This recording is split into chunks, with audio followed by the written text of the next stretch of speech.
کہ بیت المقدس مسجد اقصیٰ کی حفاظت کا ایک عظیم منصب اور ایک عظیم مفہوم بچوں کے ذہن میں منتقل کیا جائے. کیا خبر کہ یہ جو نونہال ہیں، چھوٹے بچے ہیں، ہمارے ہاں آس پاس رہتے ہیں، کیا پتہ ان میں سے کون صلاح الدین بن کر کھڑا ہونے والا ہے. صلاح الدین کوئی آسمان سے آنے والے اور زمین سے نکلنے والے مجاہد کا نام نہیں تھا. وہ بھی اسی طرح سے پرورش پانے والے کسی محلے بستی میں رہتے تھے. اور صلاح الدین ایوبی نے ان حالات کا سامنا کیا تھا جب عیسائیوں نے بیت المقدس پر زبردستی قبضہ جمایا ہوا تھا، جبکہ حضرت عمر فاروق رضی اللہ تعالیٰ عنہ کے زمانے سے لے کر تقریباً 400 سال تک بیت المقدس پر اذانیں ہوتی رہیں، نمازیں ہوتی رہیں، اور صرف ان عیسائیوں کو وہاں آنے کی عام اجازت دی گئی تھی فاطمی دور میں. ویسے اگر میں تاریخ بتاؤں تو بیت المقدس روئے زمین پر یہ تیسرا اہم مرکز ہے مسلمانوں کا.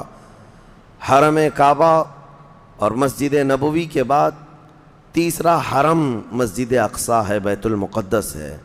اور ویسے اس کے انعقاد اور زمین پر اس کے پائے جانے کی تاریخ تو بہت پرانی ہے. فرمایا گیا اللہ تعالیٰ نے روئے زمین پر سب سے پہلے خانہ کعبہ کو بنوایا، وہ فرشتوں نے اس کی تعمیر کی. تو مکہ مکرمہ میں خانہ کعبہ بنانے کے صرف 40 سال کے بعد یہ فلسطین میں بیت المقدس کو فرشتوں نے تعمیر کیا. سب سے پہلے وہ جگہ فرشتوں نے اس کو مقدس بنائی. تو اس زمانے سے آدم علیہ الصلوۃ والتسلیم کے زمانے سے یہ بیت المقدس کا علاقہ مقدس ہی رہا، اور اس کو ارض المقدس کہا جاتا ہے آج بھی عربی میں.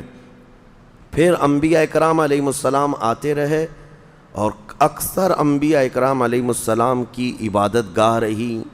بنی اسرائیل کے تقریباً انبیاء اکرام بیت المقدس کو ہی اپنا مسکن بنائے ہوئے تھے، اپنا وطن بنائے ہوئے تھے. کتنے انبیاء اکرام کا ذکر کروں، تقریباً 30,000 انبیاء اکرام آج بیت المقدس کے ارد گرد دفن ہیں. 30,000 انبیاء اکرام علیہ السلام.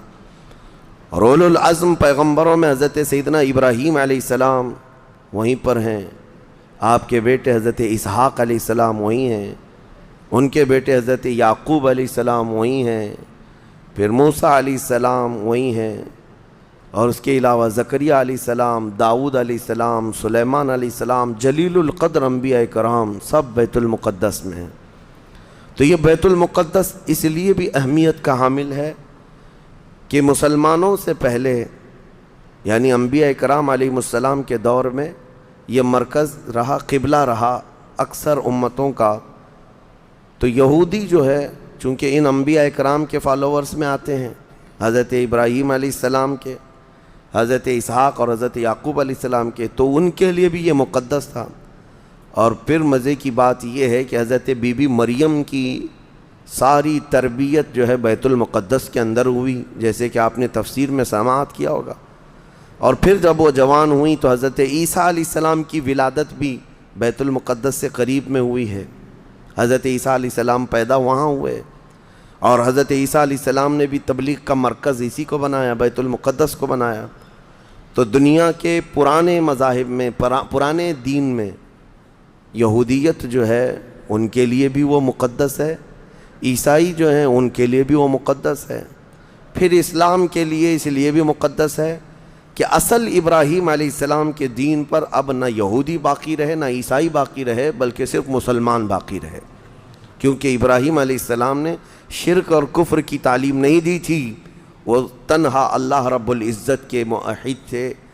اللہ کی وحدانیت انہوں نے اس وقت پھیلائی، اور اس دین پر آج کوئی قائم ہے تو وہ مسلمان ہیں. تو انبیاء اکرام علیہ السلام کے وارثین بھی یہ امت محمدیہ ہیں پچھلے انبیاء کے. اور اس کے علاوہ ایک عظمت والی چیز یہ ہے کہ جب میرے آقا صلی اللہ تعالیٰ علیہ وسلم اعلان نبوت فرمائے اور تقریباً نمازیں فرض ہوئیں، تو نمازوں میں بھی تقریباً 17 مہینے تک حضور صلی اللہ علیہ وسلم اور صحابہ نے بیت المقدس کی طرف منہ کر کے نمازیں ادا کیں. اس اعتبار سے ہمارا پہلا قبلہ وہی ہے، پہلا قبلہ جس کو قبلہ اول کہا گیا ہے. پھر حضور کی خواہش پر قبلہ بدل دیا گیا، خانہ کعبہ قبلہ ہو گیا ہمارا. اور ایک بڑی اہمیت اس بیت المقدس کی یہ بھی ہے کہ جب نبی اکرم صلی اللہ تعالیٰ علیہ وسلم معراج کی شب تشریف لے جا رہے تھے رب ذوالجلال کی ملاقات کے لیے، تو جبرائیل امین کے نے براق کی سواری کو حرم سے لے کر سب سے پہلے جہاں پر اتارا تھا وہ بیت المقدس ہے۔ بیت المقدس جہاں پر آج بھی وہ جگہ باقی ہے جہاں رسول کریم صلی اللہ تعالیٰ علیہ وسلم کی سواری براق کو باندھا گیا تھا، اور حضور نے اندر جا کر 1,24,000 کم و بیش نبیوں کو حضور نے امامت فرمائی تھی۔ یہ وہ بیت المقدس ہے جہاں سارے نبیوں نے میرے نبی کا خطبہ پڑھا تھا معراج کی شب، اور اس کے بعد رسول اقدس صلی اللہ تعالیٰ علیہ وسلم وہاں سے آسمانوں کا سفر کیے۔ تو بیت المقدس مسلمانوں کے لیے اس لیے بھی اہم ہے کہ میرے آقا کی امامت گاہ بھی ہے اور ہمارا قبلہ بھی ہے۔ اب یہ زمانے میں چلتا رہا، جب حضور اکرم صلی اللہ تعالیٰ علیہ وسلم کا دور تھا ظاہری زندگی کا، اس وقت بیت المقدس پر عیسائیوں کا ہی قبضہ تھا۔ ہم یہ بتاتے ہیں عیسائیوں کا، لیکن عیسائیوں نے کہاں سے قبضہ کیا تھا؟ وہ تو یہودیوں سے حاصل کیا تھا، یہودیوں کو مارتے تھے۔ اتنی خطرناک جنگیں ہوتی تھیں عیسائیوں میں اور یہودیوں میں کہ بیت المقدس میں خون خرابہ یہ آج کی تاریخ نہیں ہے، بہت پرانی تاریخ ہے۔ ٹائٹس نام کا ایک عیسائی بادشاہ جس نے پورے بیت المقدس کی اینٹ سے اینٹ بجا دی تھی، اور اس نے جتنے یہودی وہاں پر آباد تھے سب کو قتل کروا دیا تھا۔ پھر عیسائیوں کا قبضہ ہوا تھا، کتنے بڑے بڑے عیسائی بادشاہ آئے اور انہوں نے وہاں پر سوائے ظلم کے اور کچھ نہیں کیا بیت المقدس میں۔ یہ تو ان کی تاریخ چلتی تھی عیسائیوں کی، یہودیوں کی۔ یہودیوں سے کئی مرتبہ بیت المقدس لے لیا گیا اور عیسائی جھنڈا وہاں لہرایا گیا، کئی 100 سال تک۔ عیسائیوں نے یہودیوں کا داخلہ بھی بند کر رکھا تھا کہ کوئی یہودی پھٹکنے بھی نہ پائے۔ بیت المقدس تو چھوڑیں، یروشلم میں فلسطین میں کسی یہودی کی انٹری نہیں تھی۔ عیسائیوں کا جب غلبہ تھا تو یہ کئی زمانے تک چلتا رہا۔ اصل یہاں پر کیا تھا وہ میں آپ کو بتا دوں۔ یہ بیت المقدس کا مسئلہ آپ کو سمجھنا اس لیے بھی ضروری ہے کہ آج پوری دنیا میں یہ ایک سب سے بڑا ایشو کیوں ہے۔ اس کی بنیاد یہ ہے کہ حضرت آدم علیہ السلام کے بعد سے وہ جگہ مقدس تھی، فرشتوں کی تعمیر کی ہوئی، لیکن جب حضرت داؤد علیہ السلام تشریف لائے تو آپ نے، چونکہ آپ کی حکومت تھی اس وقت، آپ بادشاہ تھے، آپ نے ایک مسجد تعمیر کرنے کا حکم دیا، لیکن آپ کے زمانے میں وہ کام نہ ہو سکا، تو اپنے بیٹے حضرت سلیمان علیہ السلام کو انہوں نے حکم دیا۔ سلیمان علیہ السلام بادشاہ بھی ہوئے اور داؤد علیہ السلام کی کرسی پر بھی فائز ہوئے، اور وہ نبی بھی تھے، رسول بھی تھے، امت بھی تھی آپ کی۔ اور سلیمان علیہ السلام کو تو اللہ تعالیٰ نے ایسی طاقت دی تھی کہ وہ ہواؤں پر بھی حکومت کرتے اور جنات پر بھی حکومت کرتے۔ تو سلیمان علیہ السلام نے کام شروع کیا۔ یہ وہ جگہ تھی جہاں موسیٰ علیہ السلام عبادت کیا کرتے تھے۔ اس جگہ پر سلیمان علیہ السلام نے ایک مسجد بنانے کا حکم دیا، اور یہ جنات بنانا شروع کرتے ہیں۔ اس کا ذکر قرآن پاک میں بھی موجود ہے۔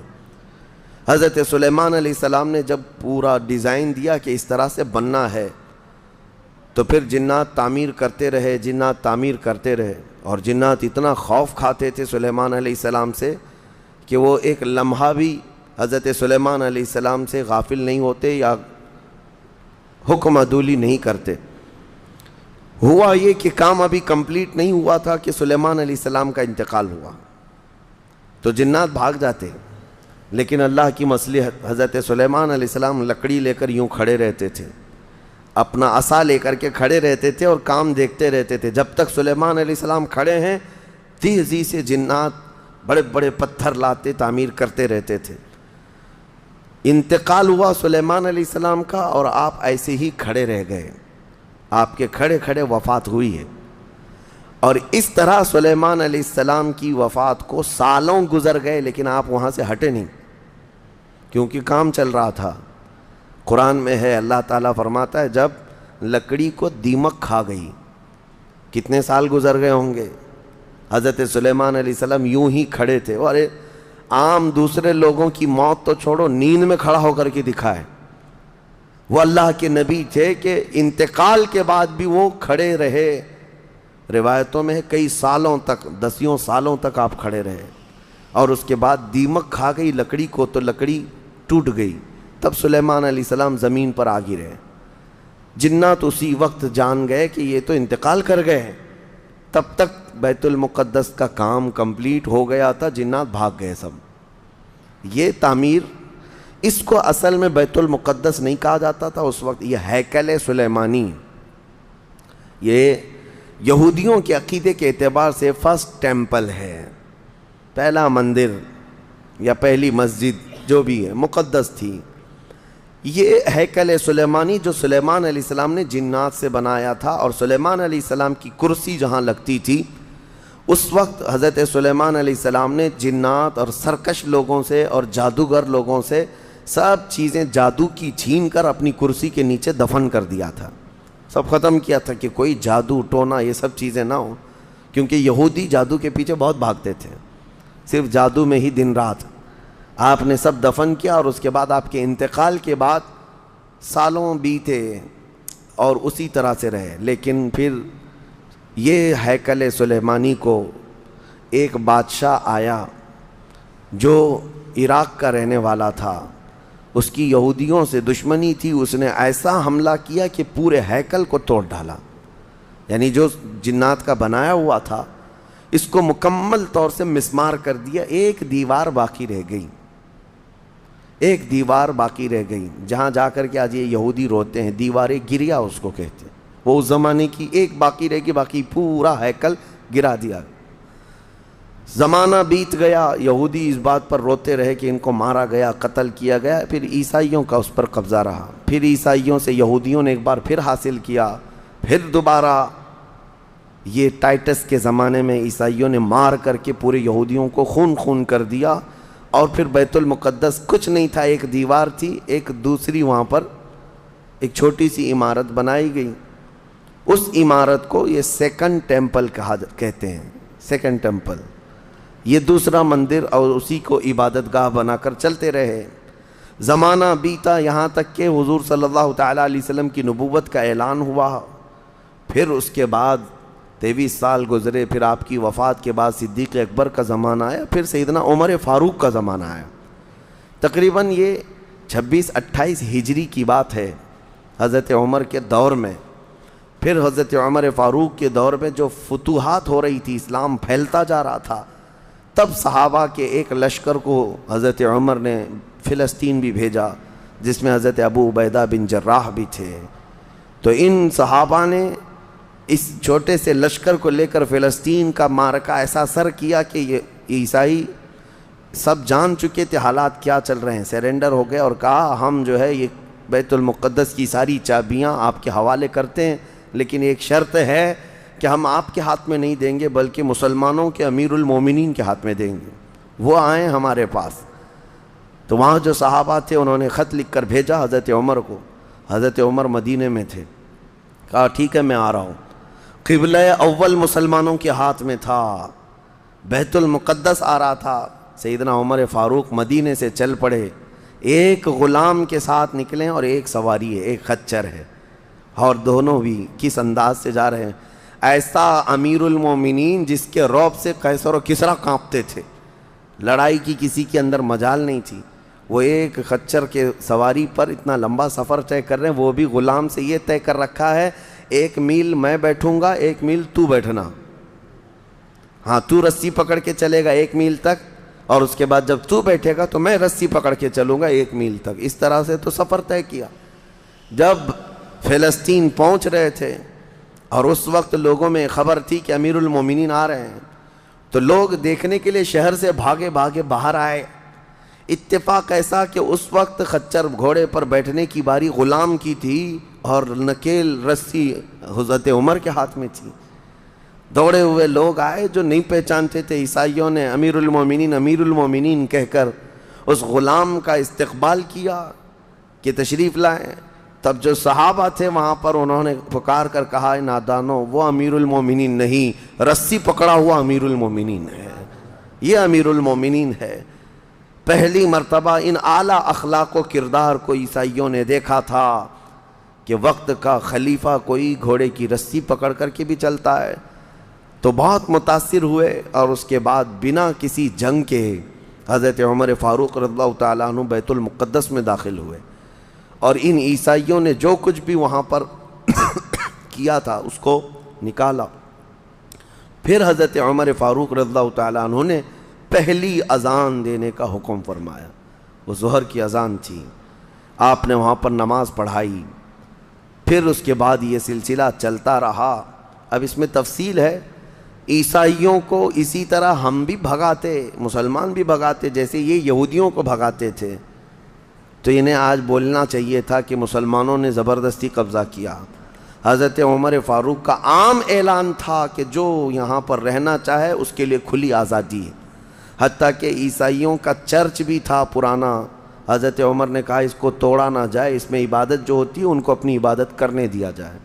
حضرت عمر چاہتے تو اینٹ سے اینٹ بجا دیتے، نکال کر صاف کر دیتے، لیکن آپ نے کھلی اجازت دی، اور عیسائی ویسے ہی باقی رہے۔ 400 سال تک یہ سلسلہ چلتا رہا۔ پھر فاطمی دور آیا، یعنی بنو عباس کی خلافت ختم ہوئی، فاطمیوں کا غلغلہ تھا، انہوں نے خلافت سنبھالی، لیکن وہ مضبوط نہیں تھے، کمزور خلیفہ آئے، جس کی وجہ سے صلیبی طاقتیں جتنی بھی تھیں سب آ کر کے اس خلیفہ پر قبضہ جما لیا، اور بیت المقدس میں اجازت پہلے مانگ لی کہ ہمیں آنے جانے کی اجازت دی جائے۔ جب آنے جانے کی اجازت مل گئی تو پورے علاقے پر زبردستی غاصب قبضہ کر کے وہاں سے سارے مسلمانوں کو ختم کر دیا، بہت مسلمانوں کا قتل کیا۔ فلسطین کی سرزمین یہودیوں کے قتل سے بھی بھری ہے، مسلمانوں کے قتل سے بھی بھری ہے، اور یہودیوں نے عیسائیوں کا بھی قتل کیا ہے، لیکن مسلمانوں کا قتل عام کر کے یہ زبردستی فائز ہوئے ہیں کہ اس پہ بیت المقدس پر۔ یہ قبضہ جو ہے 87 ایئرز تک چلتا رہا، 87 سال تک۔ یہ اس وقت کا المیہ تھا کہ مسلمان خلیفے تھے، گورنر تھے، بہت سارے حکمران تھے، رونا روتے تھے، لیکن کوئی آگے بڑھنے کو تیار نہیں تھا۔ کردستان کا ایک شہزادہ صلاح الدین ایوبی، جو نور الدین زنگی کے شاگرد تھے اور ان کی فوج کے سپاہی تھے، ان کو یہ روزانہ خبریں تھی کہ بیت المقدس میں سب کچھ اجاڑ دیا گیا ہے، مسلمانوں کی اذان بند ہے، وہاں نہ جمعہ کا خطبہ ہو سکتا ہے، نہ ہی عبادت کے لیے وہاں پر نماز پڑھی جا سکتی ہے۔ ایک دن گزر رہے تھے، انہوں نے ایک لکڑی کا ممبر بنوایا اور پھر عزم کر لیا کہ یہ ممبر میں بیت المقدس میں رکھ کر کے رہوں گا اور اس سے خطبہ دیا جائے گا۔ وہ ان کا عزم تھا اور اس پر لے کر کے چلتے رہے۔ تقریباً آپ نے 17 جنگیں لڑی ہیں، 17 جنگیں لڑی، اور صلاح الدین ایوبی کو جو درپیش مسائل تھے وہ کہا گیا ہے کہ پہلے تو انہوں نے جو روڈ میپ بنایا تھا اس حساب سے ان کو 2 سال کے اندر یہ جنگوں میں فتح کر لینا تھا، 2 سے 4 سال کے اندر ان کے دماغ میں یہ تھا کہ بیت المقدس کو میں حاصل کر لوں گا، لیکن فرماتے ہیں کہ اپنوں کی مخالفت اتنی تھی، جگہ جگہ سے کوئی مسلمان بیٹھا ہوا ہے، نواب بیٹھا ہے، کہیں کوئی کسی چھوٹے علاقے کا خلیفہ، کوئی گورنر، سب پکڑ پکڑ کر کے ان کی ٹانگ کھینچیں، ان کے فوجیوں میں ورغلائیں اور الگ الگ وسوسے ڈالیں، جس کی وجہ سے پہلے اپنوں سے بھڑتے بھڑتے آپ کو 18 سال لگ گئے۔ بیت المقدس پھر پہنچے، صلیبیوں سے معرکہ آرائیاں ہوتی رہیں، پھر وہ 87 سال کے بعد صلاح الدین ایوبی نے دوبارہ بیت المقدس کو ان عیسائیوں سے پاک کیا، اور آپ نے وہ ممبر وہاں پر لگایا اور تاریخی خطبہ عطا کیا تھا۔ اس کے بعد وہ بیمار ہو گئے صلاح الدین ایوبی رحمۃ اللہ تعالیٰ علیہ۔ 17 جنگیں جس نے لڑیں، اور عیسائی آج بھی صلاح الدین کے نام سے ڈرتے ہیں، اور بہت سارے تعریف بھی کرتے ہیں کہ ایسا جرنیل ہم نے دیکھا ہی نہیں دنیا میں صلاح الدین ایوبی کی طرح۔ وہ خون کا پیاسا نہیں تھا، وہ امن کا پیاسا تھا۔ کتنے تو قیدی ایسے آتے تھے جن کو وہ صرف ایگریمنٹ کر کے آزاد کر دیتا۔ عیسائی اس بات پر آج بھی اقرار کرتے ہیں کہ جنگوں میں قید جو ہونے والے کو کوئی چھوڑتا نہیں ہے، لیکن صلاح الدین ایوبی ایک نہیں لاکھوں لوگوں کو آزاد کیا ہے، 1000 بھی نہیں، لاکھوں لوگوں کو آزاد کیا ہے۔ صلاح الدین ایوبی رحمۃ اللہ تعالیٰ علیہ، اللہ ان کی تربت پر کروڑوں رحمتیں نازل فرمائے۔ حیرت کی بات یہ ہے کہ ان کا آخری وقت آیا تو رونے لگے، بستر پر رو رہے تھے۔ لوگوں نے پوچھا کہ کیا بات ہے؟ صلاح الدین ایوبی کہتے ہیں میں نے منت مانگی تھی اللہ سے کہ اے اللہ بیت المقدس فتح ہو جائے تو میں حج پہ جاؤں گا۔ کہا تو پھر کیا ہوا؟ کہا میرے پاس اتنے پیسے نہیں ہیں کہ میں حج کر سکوں۔ یہ وقت کا وہ عادل حکمران جس کی تاریخ عدل سے بھری ہوئی ہے، لیکن یہ بھی تاریخ ہے کہ مال لوٹ کر کے اگر اپنا محل بنایا ہوتا تو صلاح الدین کے بہت سارے آج محلات ہوتے، لیکن وہ آخر وقت بستر پر اس غم سے رو رہے تھے کہ میرے پاس حج پہ جانے کے لیے پیسے نہیں ہیں۔ جس کے زیر نگیں کتنے علاقے آتے تھے اس وقت، بہت سارے علاقوں کا وہ خلیفہ۔ لیکن میرے عزیزو، اسلام کی سچی تاریخ ایسے ہی خلفاء سے ہے، ایسے ہی خلفاء سے نظام ہے۔ پھر یہ زمانہ چلتا رہا، تقریباً 800 سال گزر گئے، 1921 آیا، 1921، یہ جو گزری ہوئی سینچری ہے ابھی ہماری، یہ فرسٹ ورلڈ وار جب ہوئی، پہلی جنگ عظیم، اس جنگ کے دوران یہودیوں نے زبردستی اجازت مانگی برطانیہ کو ثالث بنا کر کے، کیونکہ جب ترکی کی حکومت ختم ہو گئی جس کو خلافت عثمانیہ کہا جاتا ہے، جب وہ کمزور ہو کر گر گئی، کیونکہ ان کا دبدبہ تھا، یہ آخری خلافت ہے جو زمین پر تھی، اگرچہ خلافت کے نام سے جو مشہور رہی، تو حضور صلی اللہ تعالیٰ علیہ وسلم کی وفات کے بعد سے لے کر یہ ترکی کی خلافت عثمانیہ تک اس روئے زمین پر خلیفہ ہر زمانے میں کوئی نہ کوئی رہا، لیکن 1921 سے لے کر 1921 سے لے کر اب کا زمانہ آ گیا 2023، اتنے سال، 100 سال گزر گئے، پوری دنیا میں اب کوئی خلیفہ مسلمانوں کا نہیں رہا۔ بادشاہ تو بہت سارے ہیں، امیر المومنین اور خلیفہ کے نام سے اس روئے زمین پر اب کوئی نہیں۔ ان ظالموں نے ہماری خلافت کے نظام کو مار ڈالا، ختم کیا، خلافت کو زمین سے ختم کیا۔ اب لوگوں کو نیا لگتا ہے کہ خلافت کا مطلب کیا ہے۔ خلافت ایک نظام ہے، پورا نظام ہے۔ جب ڈیموکریسی ایک نظام ہے، کمیونزم ایک نظام ہے، تو اسی طرح سے خلافت جو ہے میرے مصطفیٰ کے نظام کا نام ہے۔ جب یہ ختم ہوا تو پھر 1921 میں یہودی جگہ جگہ سے جو مارے گئے تھے، اس وقت جرمن سے بھگائے جا رہے تھے، جینوسائیڈ کیا گیا تھا یہودیوں کا، جرمن میں مارا جا رہا تھا، تو ان کے اوپر دنیا والوں نے چنتک بیٹھک جس کو کہتے ہیں رحم کرنے کا، کئی مرتبہ بیٹھکیں ہوئی، بڑے بڑے لوگوں نے کہا یہودی پوری دنیا میں مارے جا رہے ہیں اور یہ مظلوم ہیں، ان کو کہیں پناہ دی جائے۔ پناہ دینے کے لیے جب بات آئی تو فلسطین کا ایک چھوٹا سا علاقہ 4000 یہودیوں کو رہنے کی اجازت دی گئی۔ 1921 سے 4000 یہودیوں کو رہنے کی اجازت دی گئی، اور پھر جب وہ 4000 یہودی رہے تو بڑھتے بڑھتے دنیا بھر سے لوگ ہجرت کر کے یہودی وہاں جاتے رہے، اور تقریباً 1948 1947 1947 جب ہمارے ہاں آزادی کا مسئلہ چل رہا تھا، تب تک یہودی جو ہے لاکھوں کی تعداد میں وہاں جمع ہو چکے تھے، اور جمع ہو کر کے ان لوگوں نے، اور اسی وقت ہٹلر کا دور بھی ختم ہوا تھا اور ہٹلر نے ان کو بہت مارا تھا، جس کو ہولوکاسٹ کہا جاتا ہے، اور بہت زیادہ ظلم کیا تھا۔ تو یہ سب بھاگ کر کے فلسطین میں جمع ہوئے، اور پھر ایک ایگریمنٹ سائن کروا لیا گیا دنیا کی بڑی بڑی طاقتوں سے کہ یہ اسرائیل ایک کنٹری ہے۔ فلسطین کو 2 حصوں میں بانٹ دیا گیا، آدھا عربوں میں، آدھا یہودیوں میں، فلسطین کے 2 حصے کر دیے۔ تو آدھا یہودیوں کو ملا تو ٹھیک ہے، لیکن اس کے غصے میں عربوں میں جنگ شروع ہوئی 1948 کے بعد، پھر جنگوں کا آغاز ہو گیا۔ جارڈن، سیریا، مصر، ان لوگوں نے اسرائیل کے ساتھ، انہوں نے نئی کنٹری کا نام اسرائیل رکھا تھا، جنگ کیا۔ جب جنگ کرتے رہے، اسرائیل اپنے پیر پھیلاتا رہا اور آگے بڑھتا رہا، کیونکہ اس وقت ان عربوں کے اندر یا جدید ہتھیار نہیں تھے۔ اسرائیل کو فلی طور پر امریکہ کا سپورٹ تھا، UK کا سپورٹ تھا، یورپ کا سپورٹ تھا۔ ان تینوں ملکوں کے ساتھ بڑی خوفناک جنگوں میں ان کو پیچھے ڈھکیل دیا گیا، بلکہ جو صحرائے سینا تھا مصر کا، وہ بھی اسرائیل نے قبضہ کر لیا۔ طور سینا جس کو کہتے ہیں کوہ طور، وہ بھی ان کے لیے مقدس تھا، وہ بھی حاصل کر لیا۔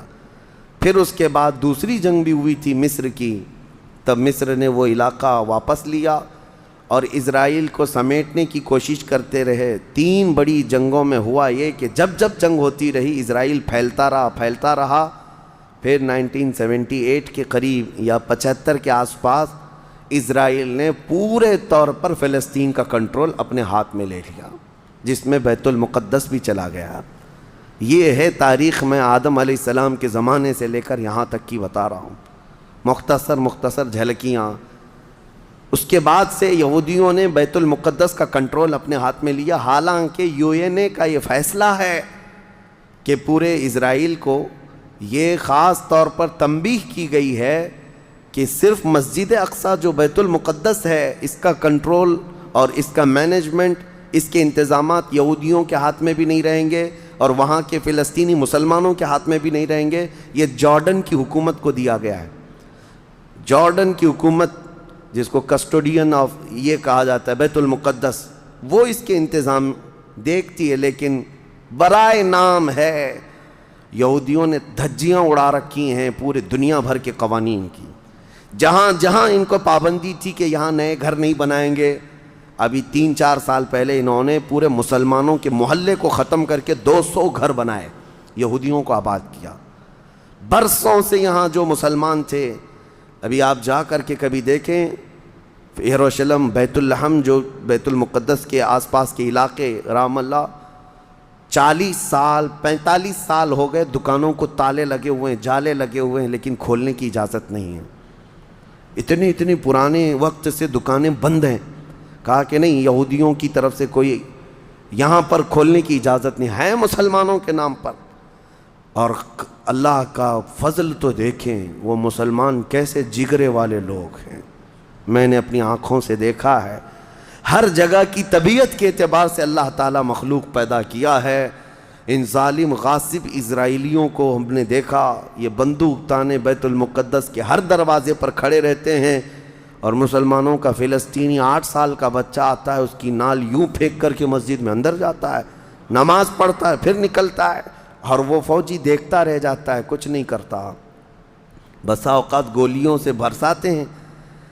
روزانہ کا معمول یہ ہے، رات کو گولیوں کی بارش ہوئی، سمیٹ کر کے ختم کیا گیا، زخمی ہاسپٹل میں گئے، دوسرے دن دیکھا عصر کے بعد بیت المقدس کے باہر صحن جو ہے وہاں پر پھر عورتیں، بچے، سب جو روزانہ عصر سے لے کر مغرب تک اپنی روٹیاں، اپنے کھانے لے کر کے آتی ہیں، بیٹھتی ہیں، ایسا لگتا ہے یہاں کچھ ہوا ہی نہیں۔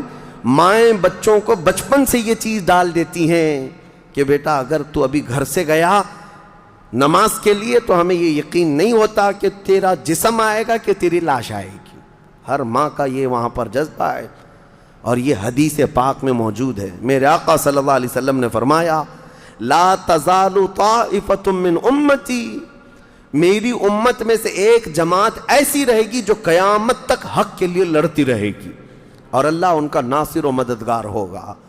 بیت المقدس کی یہ تاریخ آج، بیت المقدس کو انہوں نے خون میں نہلا رکھا ہے، یہودیوں کا زبردستی اس پر قبضہ ہے۔ اب یہ چاہتے کیا ہیں، یہ بھی میں آپ کو بتا دوں، یہ چاہتے ہیں کہ یہ مسجد اقصی جو تعمیر ہوئی یہ حضرت عمر کے حکم سے ہوئی، پھر اموی خلفاء جب آئے، خلیفہ ولید بن عبد الملک، اس نے پوری مسجد بنوائی، اور یہ جو پیلا گنبد آپ دیکھتے ہیں قبۃ الصخرہ، جو مسجد اقصی سے جس کو مشہور کیا گیا ہے، یہ قبۃ الصخرہ ہے، ڈوم آف راک جس کو کہتے ہیں، یہ اصل اس سے لگی ہوئی ہے بیت المقدس کی مسجد پرانی، اس کو شو نہیں کرتے، اس کو یہ گرا کر کے، اس کو پورا زمین بوس کر کے 3rd ٹیمپل بنانے کا پلان ہے۔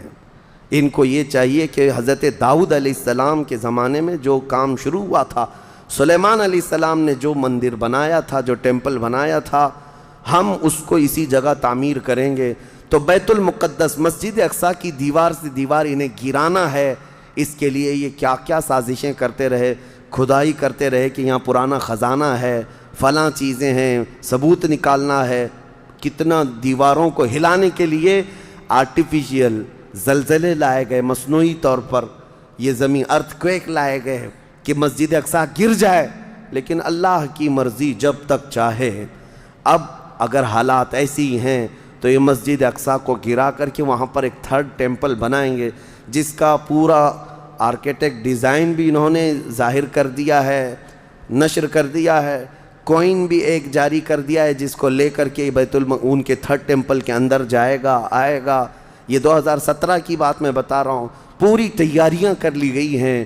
اب دیکھا گیا ہے کہ مسلمان ہر جگہ سے سوئے ہوئے ہیں، اب کوئی بھی اٹھتا نہیں ہے. عربوں کے منہ میں تو انہوں نے اپنی زبان رکھ دی ہے، عرب اب بولنے کے قابل نہیں رہ گئے. اور بغل کے جو دیش لڑے تھے پہلے، مصر، سیریا، جارڈن، آج ان کی حالت کیا ہے؟ وہ خود خانہ جنگی میں مبتلا ہیں، آپس کی لڑائیوں میں مصروف ہیں. اسرائیل کی غنڈہ گردی اور دادا گیری اس حد تک بڑھ گئی ہے کہ اسے آس پاس کسی کا خوف نہیں. ہاں اگر کچھ بولتا ہے تو کبھی ترکی بولتا ہے. ہاں اس کو اپنے اس ملک کے لیے سب سے بڑا خطرہ محسوس ہوتا ہے تو ایران ہے. ایران کو اس نے سعودی سے ایسا لڑا کر کے رکھا ہے کہ وہ آپس میں جنگیں کرتے رہیں. اسی لیے ابھی ایران اور سعودی کا پیس معاہدہ ہوا، ایگریمنٹ ہوا، تو سب سے پہلے نیند حرام ہو رہی ہے اسرائیل کی کہ یہ اگر دوست ہو گئے تو میرا کیا ہوگا، میری حفاظت کیا ہوگی. اسرائیل حماس کو مدد کرتا ہے، جو غزہ میں ایک علاقہ باقی رہ گیا مسلمانوں کا جو فلسطین کے اندر ہے، جو آج تک لڑ رہے ہیں، آج تک راکٹ داغتے ہیں، اسرائیل کے ساتھ لڑتے ہیں. 20,000 کی تعداد ہے وہ بیچاروں کی، 20,000 کی تعداد ہے. اب یہ تاریخ اس طرح سے بتائی جاتی ہے، نیوز اس طرح کی ہے، اسے حماس کو اسرائیل مدد کرتا ہے، فلاں مدد کرتا ہے، جو بھی مدد کرتا ہو ہمیں اس سے وہ نہیں. لیکن ایک حق جماعت قیامت تک حق پر قائم رہے گی اور بیت المقدس کے لیے لڑتی رہے گی. پھر وہ دن آئے گا جب میرے آقا صلی اللہ تعالیٰ علیہ وسلم کی حدیث پاک ہے، خراسان سے ایک جماعت نکلے گی، خراسان سے ایک جماعت نکلے گی. خراسان پہلے کے دور میں رشیا کا کچھ حصہ، افغانستان کا کچھ حصہ، ایران کا کچھ حصہ، ایک پورا بڑا نقشہ ہے. اس کو پرانا خراسان آپ دیکھیں گے. خراسان سے ایک جماعت نکلے گی، ان کے ہاتھ میں کالے جھنڈے ہوں گے. میرے آقا نے فرمایا وہ اتنی تیزی سے نکلیں گے کہ دنیا کی بڑی سی بڑی طاقت ان کا راستہ نہیں روک سکے گی، اور وہ سیدھے جھنڈے لے جا کر کے بیت المقدس میں نصب کریں گے اور پھر اسلام کا پرچم وہاں سے بلند کیا جائے گا. یہ قیامت کے قریب ہونا ہے. اب میں اس بات پر اپنی گفتگو ختم کرتا ہوں. دعائیں تو ہیں کہ اللہ تعالیٰ بیت المقدس کو آزاد کرے، لیکن یہودی جتنے دن ناچتے رہیں گے، دندناتے رہیں گے، ایک دن آنا ہے دنیا اوپر سے نیچے ہو جائے، نیچے سے اوپر ہو جائے، مگر میرے مصطفیٰ کا فرمان ہو کر رہے گا انشاءاللہ، اور غلبہ اسلام آ کر رہے گا.